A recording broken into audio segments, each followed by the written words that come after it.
বিসমিল্লাহির রহমানির রহিম। সাম্প্রতিক সময়ে কিছু আন্তর্জাতিক সংবাদ মাধ্যমে যে গুজব ছড়ানো হয়েছিল তা সম্পূর্ণ ভিত্তিহীন।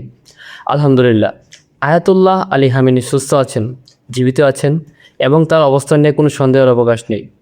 ইতিহাস বারবার প্রমাণ করেছে সত্যকে চাপা দেওয়া যায় না। মিথ্যা যতই বড় হোক, সময়ের পরীক্ষা তা ভেঙে পড়ে। আজও তাই হচ্ছে।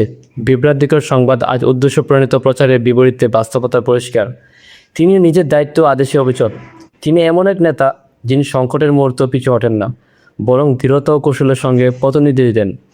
সাহস, ধৈর্য আর নেতৃত্ব সম্পূর্ণ তিনি নিজের অবস্থানে স্পষ্ট রেখেছেন। এই দৃঢ়তাই তার শক্তি, এই স্থিরতাই তার পরিচয়।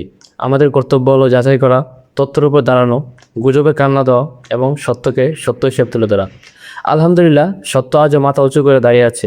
আল্লাহ নির্ভরকে অবিচল রাখার তৌফিক দিন, আমিন।